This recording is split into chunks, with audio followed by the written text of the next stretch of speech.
Graças a Deus que nos dá a vitória por intermédio do nosso Senhor Jesus Cristo. Atletas, esportistas são bons exemplos de gente comprometida, de gente dedicada, persistente, perseverante, disciplinada.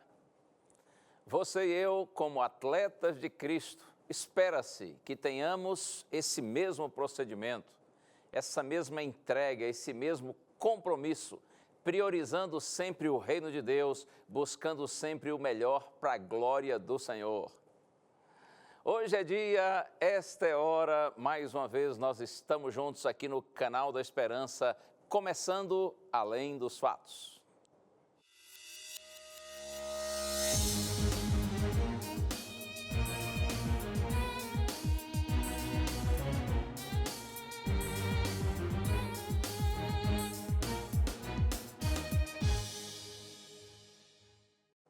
É sempre bom abraçar amigos espalhados por todo o país.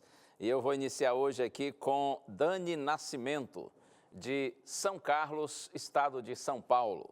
Também o Israel Oliveira, de Olegário Maciel, em Minas Gerais. A Elizabeth Alckmin, de Caraguatatuba, litoral de São Paulo.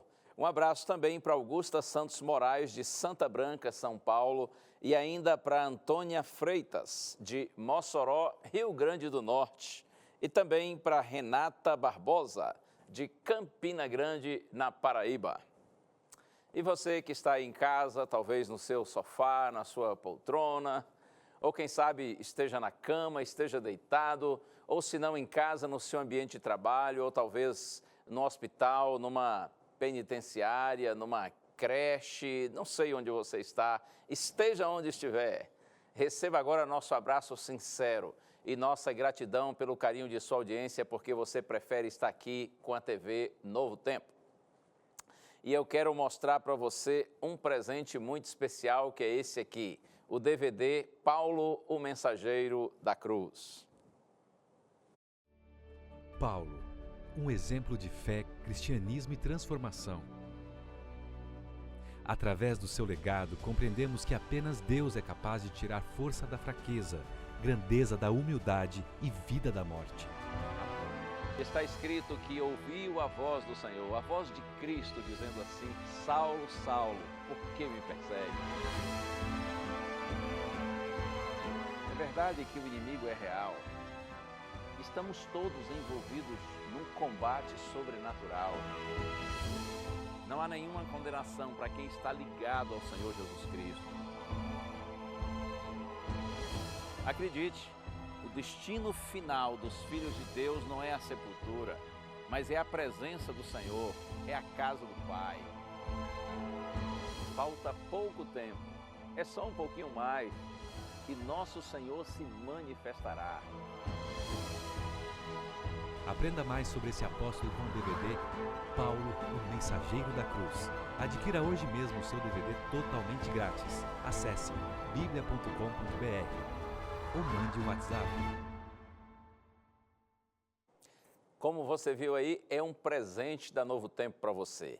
São 15 temas, todos eles de assuntos que são apresentados pelo apóstolo Paulo nas suas epístolas, nas suas cartas. Peça que a gente lhe manda, vai chegar às suas mãos sem lhe custar absolutamente nada, presente da Novo Tempo para você. É só entrar no blog do nosso programa, novotempo.com/além dos fatos. Tem um cadastro pequeno para você preencher e em seguida receber o seu DVD. Ou então, você pede pelo telefone, se preferir, ligando para a gente no horário comercial, 0 operadora 12 21 27 31 21. Aí você fala diretamente com membros da nossa escola bíblica. Ou então você pede pelo WhatsApp, tá? O número está aí, 981001615. São formas de você se comunicar com a gente para que nós tenhamos seus dados e enviemos o DVD Paulo, Mensageiro da Cruz, de presente para você. E a Copa do Mundo lá na Rússia está se desenvolvendo, o Brasil está sobrevivendo, não é? Muita gente sofrendo por aí, torcendo muito. E os nossos jogadores são bons exemplos de persistência, de dedicação, de perseverança. É verdade que de vez em quando eles vacilam também, não é? Fala sério. Especialmente jogador de futebol, às vezes é muito violento, briga muito, xinga, não é? Simula, engana e tenta fazer o juiz, o árbitro, né? A errar, enfim. Eles vacilam muito, mas hoje é dia de pensar só o lado bom desses nossos amigos, porque eles são, de fato, exemplos de perseverança e dedicação. Confira aí a matéria que a Ana Lima preparou. Fácil, ninguém disse que seria, mas eles foram selecionados e muito bem selecionados a encarar esse desafio, representar o Brasil no maior campeonato do futebol mundial, a Copa do Mundo. Foram meses de preparação física e no campo, ajuda emocional e também de quem já tinha uma vasta experiência na área. Tafarel, ex-goleiro da seleção que jogou 3 Copas e ainda foi destaque na Copa de 94, quando o Brasil foi tetra, auxiliou a seleção que, dentre os convocados, 17 nunca foram para uma Copa. Eu vejo um entusiasmo muito grande, né? Eu acho que isso é fundamental na Copa do Mundo. Chegar aqui, realmente estar alegre, entrar em campo solto, descontraído. Depois de exames médicos e treinos físicos leves, o jogador Neymar foi liberado para jogar. O camisa 10 da seleção sofreu uma lesão no pé direito.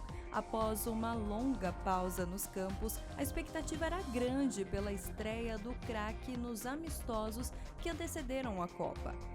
Hoje, depois de muito caminhar, eu vim aqui agradecer.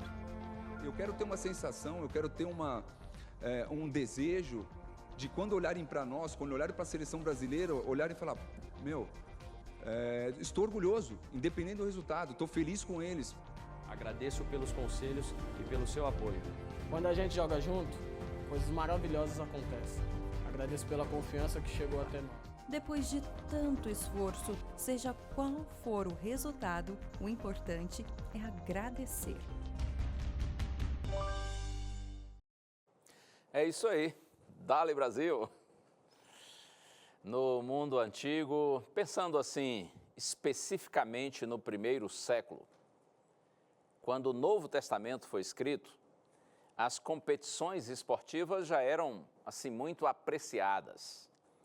Entre os gregos, a competição mais preferida era através do atletismo, eram as corridas. Já entre os romanos, as lutas eram as mais concorridas.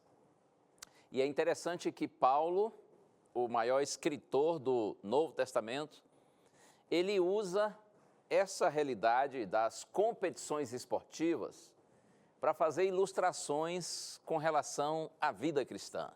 E a gente vai pensar um pouquinho nessa direção hoje. Mas antes de abrir a Bíblia, vamos orar pedindo a orientação do Senhor. Senhor, estamos mais uma vez aqui. Nós nos reunimos em torno de Tua Palavra e Te pedimos entendimento, Senhor. A luz que vem do Espírito Santo, para que a mensagem nos seja clara, nos seja significativa. Nós oramos no nome de Jesus. Amém. Eu já peço você, então, para, se você costuma acompanhar a leitura, conferindo aí no seu próprio texto, então vamos à primeira carta de Paulo aos Coríntios, capítulo 9, a partir do verso 24. Esse é um texto clássico de Paulo, dentro desse contexto da ilustração que ele faz das corridas, das lutas com a vida cristã. Está escrito assim: não sabeis vós que os que correm no estádio, todos na verdade correm, mas só um leva o prêmio? Correi de tal maneira que o alcanceis. Todo atleta em tudo se domina, aqueles para alcançar uma coroa corruptível, nós, porém, a incorruptível. Assim corro também eu, não sem meta, assim luto, não como desferindo golpes no ar, mas esmurro o meu corpo e o reduzo à escravidão, para que, tendo pregado a outros, não venha eu mesmo a ser desqualificado. Muito claro isso, né? Paulo fala de corrida, fala de luta, do empenho, do esforço, da dedicação dos atletas que em tudo se dominam, com o propósito de alcançarem êxito, de terem a vitória na corrida, na luta. E Paulo diz que nós, atletas de Cristo, também devemos nos esforçar, e muito mais do que eles, do que aqueles, os atletas, porque os atletas estão em busca de uma coroa corruptível, diz Paulo, e nós de uma coroa incorruptível. Então nós temos muito mais razões para nos esforçarmos, até porque o nosso prêmio é de valor eterno.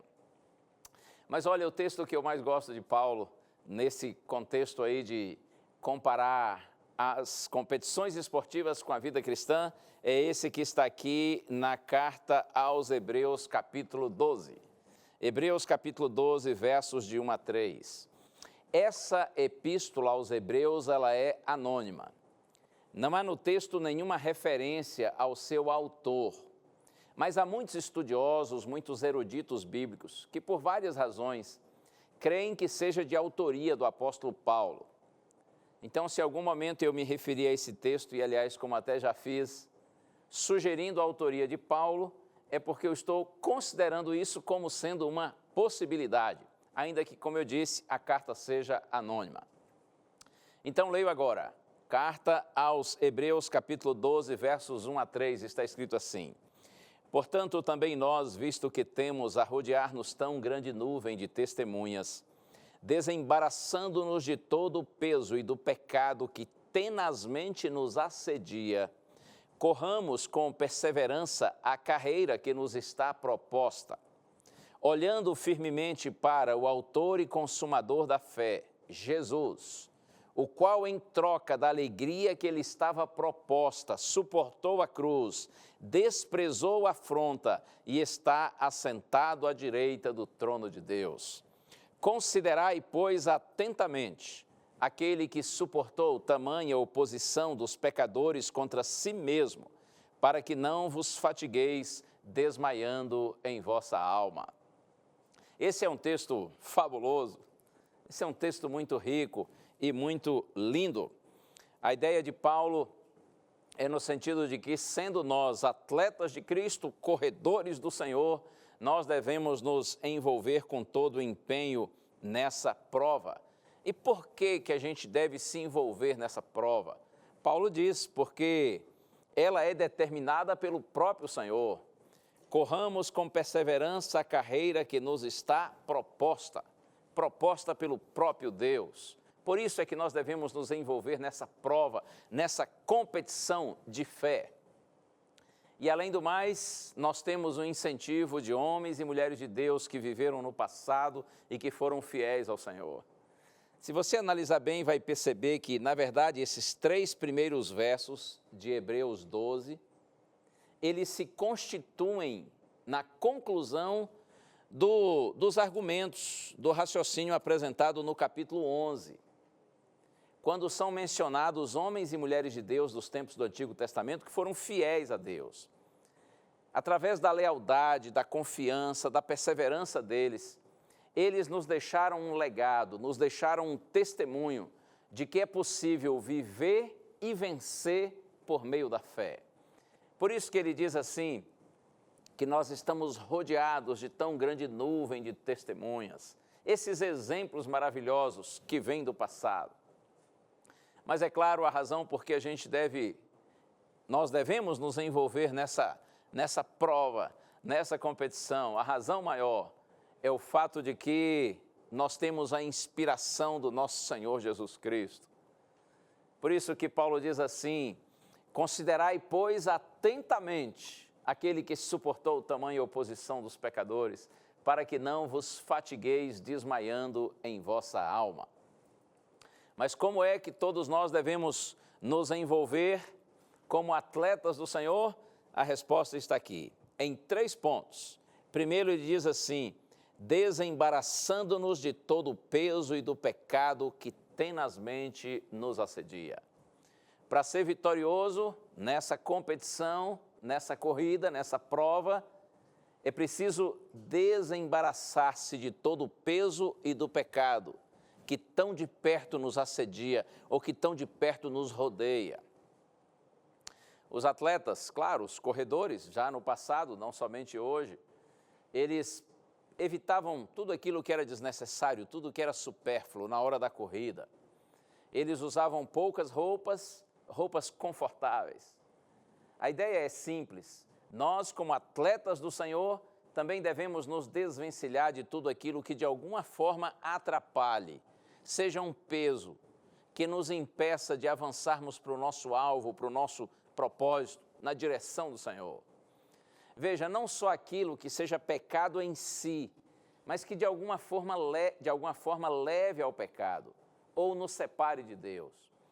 Como, por exemplo, algo que rouba o tempo que é de Deus. A gente precisa se livrar disso, porque senão, de alguma maneira, vai contribuir para nós sermos derrotados.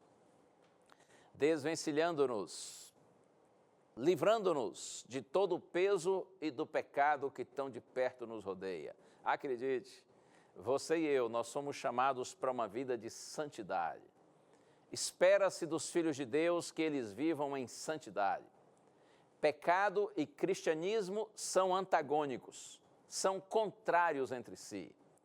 Na primeira carta de João, capítulo 3, verso 9, João diz assim que nós que somos filhos de Deus, nós devemos nos livrar de todo o pecado. Aqueles que são filhos de Deus, eles não vivem, diz João, na prática do pecado, porque a divina semente está neles, a presença de Deus está neles. Por isso, eles não vivem na prática do pecado. Não se esqueça nunca disso. Você que é um filho de Deus, você que é um cristão, uma pessoa convertida, que tem procurado andar nos caminhos do Senhor, o que Deus espera de você é uma nova vida, uma vida de santidade. E depois de falar que nós devemos nos desvencilhar de todo o peso e do pecado, ele diz assim: e corramos com perseverança a carreira que nos está proposta. Corra na direção de Deus e ainda corra com perseverança. Ou seja, quando surgirem obstáculos e dificuldades, não desista. Se em algum momento durante a corrida você cair, levante-se e vá em frente. Você sabe que nossa maior derrota não é quando a gente cai, mas é quando a gente permanece caído, né? A grande conquista do nosso inimigo não é quando ele consegue nos derrubar, mas quando ele consegue nos convencer de que para nosso caso não há mais solução, de que nós não temos mais como nos levantar. Outro dia eu li um texto que achei interessante, falando a respeito de um jogo num campeonato de futebol americano. Um time da Universidade da Califórnia jogava contra um outro time da Geórgia. Futebol americano, que é bastante truculento, não é? É um jogo assim de muito contato. E então esses dois times jogavam e um garoto de um dos times, depois de tanto bater a cabeça com outros, depois de tantos tombos, ele ficou meio confuso e no momento quando ele conseguiu agarrar a bola, ele, confuso, correu na direção errada. E ele marcou um gol contra seu próprio time. Assim que percebeu a besteira que fez, ficou extremamente constrangido.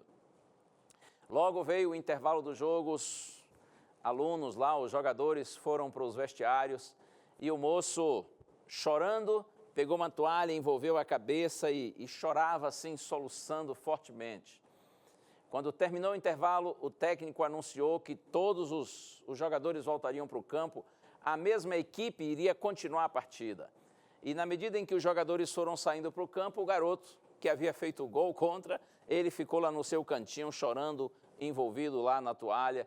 Então o técnico se aproximou e disse para ele assim: ei, levante-se, vamos lá, você continua no time, você vai jogar. E ele disse: Senhor, não posso, eu lhe decepcionei, eu contribuí para o fracasso do nosso time, eu não tenho mais como enfrentar, como encarar os nossos torcedores, eu fracassei. E o técnico, um homem experiente, o abraçou, olhou nos olhos e disse: filho, levante-se e vá para o campo, porque o jogo ainda não acabou. É assim, eu quero dizer para você que o jogo ainda não acabou.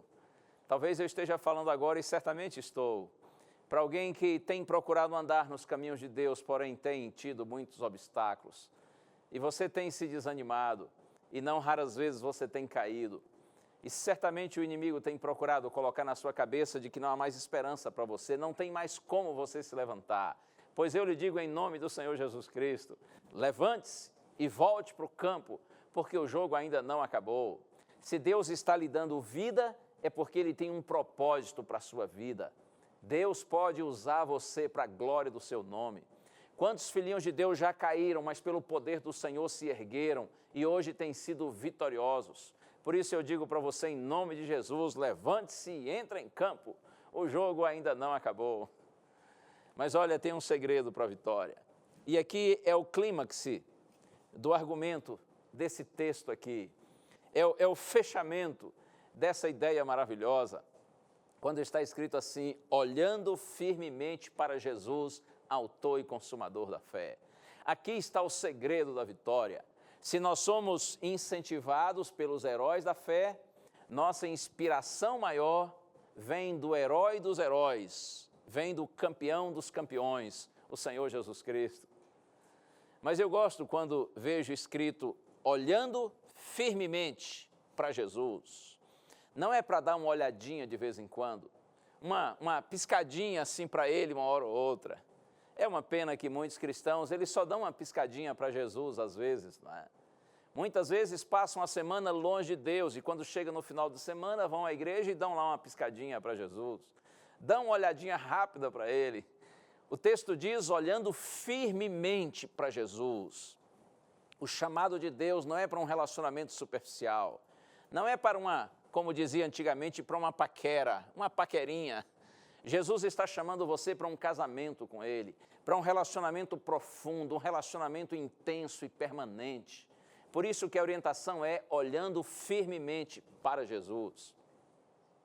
Eu costumo dizer que mais triste do que ver bancos vazios nos cultos do meio de semana é ver bancos cheios de pessoas vazias nos cultos do final de semana. Você compreende? Quantos cristãos passam a semana espiritualmente falando vazios porque não buscam a Deus, não têm um relacionamento permanente, consciente com Ele. Se você não tem uma vida de culto durante a semana, o culto no final de semana na igreja não tem vida para você. Creia nisso. Aqueles que durante a semana em casa não se encontram com Deus, dificilmente vão encontrá-lo no templo. Daí a palavra de Deus dizendo para você e para mim nessa hora, olhando firmemente para Jesus. Olha para valer, olha muito para Ele, fixa seus olhos nele, porque é do Senhor que vem a vitória para você e a vitória para mim. E quem sabe você me dirá assim, pastor, como posso olhar para Jesus se eu não consigo vê-lo? Acredite, é através da palavra do Senhor que a gente olha para Cristo. A Bíblia é a revelação especial, é a revelação escrita de Deus para você e para mim. É através da Santa Bíblia que nós entendemos quais são os propósitos de Deus para a nossa existência. Você olha para Cristo quando você lê a palavra, estuda a palavra, procura entender e interiorizar a palavra. Você olha para Cristo quando você vive em oração, não uma oração ou outra, uma hora ou outra. Quando você vive em oração, quando você tem a oração como a respiração de sua alma. Você olha para Cristo quando você cultua, quando você adora, quando você louva a Deus, quando você vive uma existência de rendição ao Senhor. Você olha para Cristo também quando você prega, quando você testemunha, quando você se envolve com a missão que o Senhor deu para seus filhos, para a sua igreja, de pregar o Evangelho para outros. Quanto mais a gente compartilha o Evangelho com outros, mais a gente recebe Cristo para a gente mesmo. É assim.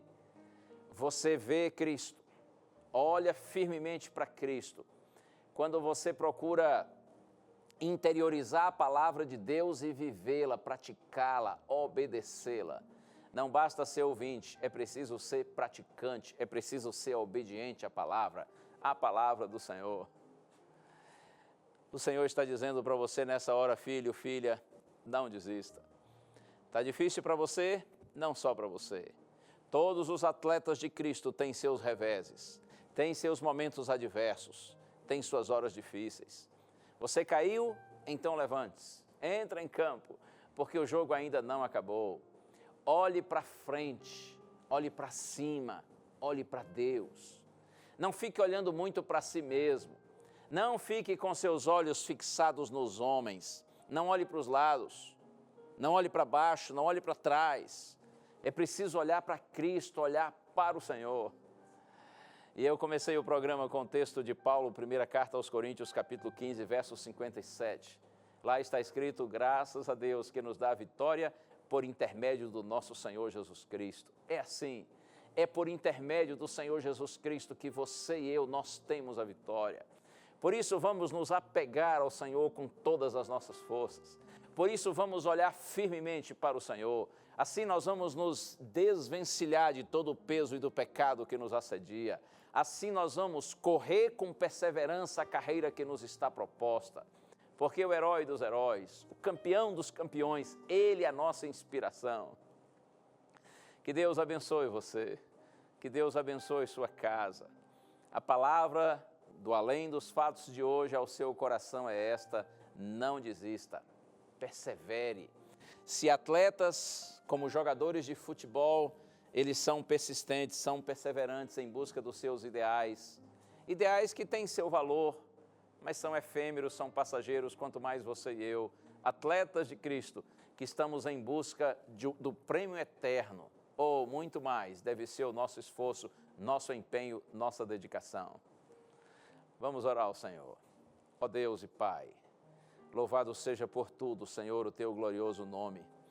Nesta hora eu te suplico, Senhor, por tua bondade, ouve o nosso clamor, Senhor, especialmente daqueles que se sentem caídos e derrotados, daqueles teus filhinhos que estão abatidos por conta das lutas e dificuldades da vida. Toma-os nas tuas mãos agora, Senhor, ergue-os, dá-lhes a certeza da vitória, concede-lhes o poder do Espírito Santo. Eu te peço, Pai, com gratidão, no nome sublime de Jesus. Amém. Amém. Deus continue lhe abençoando e mantenha sempre na sua mente e no seu coração o que a Bíblia diz, que a fé é a certeza de coisas que se esperam e a convicção de fatos que não se veem. A gente se encontra no próximo programa. Um abraço. Tchau.